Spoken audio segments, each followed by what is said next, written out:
आजकल की active lifestyle में लोग वॉक्स पे, जिम में या फिर स्पोर्ट्स खेलते हैं, बिकॉज ऑफ विच इंजरी की चांसेस भी थोड़े बढ़ जाते हैं। और जब ऐसी कोई इंजरी होती है तो पेशेंट कंफ्यूज रहता है कि उन्होंने खुद ये ट्रीट करना चाहिए कि कोई डॉक्टर के पास जाके दिखाना चाहिए। आइए हम समझते हैं ऐसी एक सबसे कॉमन इंजरी जो है नी इंजरी के बारे में। Hello everyone, I am doctor Abhijeet Taide, a senior consultant and orthopaedic surgeon in greater Kailash one, new Delhi. ACL ये बहुत इंपॉर्टेंट लिगामेंट होता है हमारे नी में।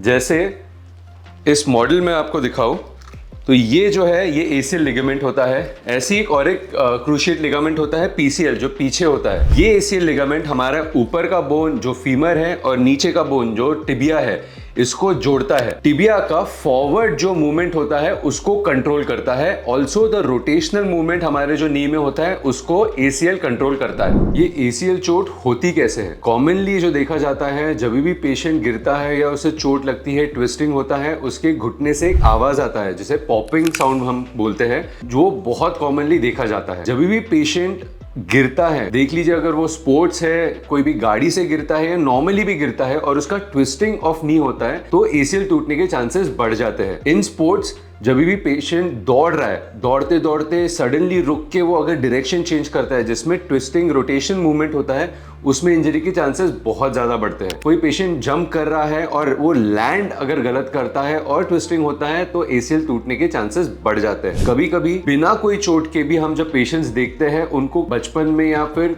और कोई रीजन के कारण क्रॉनिक एक एसीएल टेयर हमको दिखता है। सबसे कॉमनली ये इंजरी देखी जाती है जो फुटबॉल खेलते हैं, बास्केटबॉल खेलते हैं, क्रिकेट खेलते हैं, क्योंकि इसमें झटका लग सकता है। फुटबॉल का जब किसी का किक हमारे पैर पे लगता है और सडन एक मूवमेंट होता है तब एसीएल टूट सकता है। एसीएल चोट के साइंस एंड सिम्टम्स होते क्या हैं? जब कभी पेशेंट हमारे पास आता है वो नी में pain, swelling and restriction of movement लेके आता है, घुटना वो बराबर मोड़ नहीं पाता है। ऐसे सिचुएशन में हम एसीएल चेक नहीं कर पाते हैं क्योंकि पेशेंट पेन में होता है। तो पहले हम ट्रीटमेंट स्टार्ट करते हैं जिससे स्वेलिंग, पेन कम हो जाए और जो मूवमेंट है वो बढ़ जाए। फिर हम हमारी टेस्ट शुरू करते हैं उनके लिए जिसमें हमको एसीएल इंजरी है या नहीं पता चलता है। और पेशेंट कॉमनली जब आता है ये टाइम पे तो वो बताता है कि उसको एक नी में इंस्टेबिलिटी फील होता है, जो बहुत ही मेन साइन है एसीएल इंजरी के लिए। तो अभी मैंने आपको बताया एसीएल होता क्या है और जब भी उसको चोट लगती है तो पेशेंट को क्या साइंस एंड सिम्टम्स दिखाई देते हैं। अगर आपको ये वीडियो पसंद आया तो चैनल को सब्सक्राइब करिए और ये वीडियो को लाइक करिए और अपने फ्रेंड्स एंड फैमिली उनके साथ शेयर करिए। बेल आइकन को ऑन करना ना भूलिए। Thank you.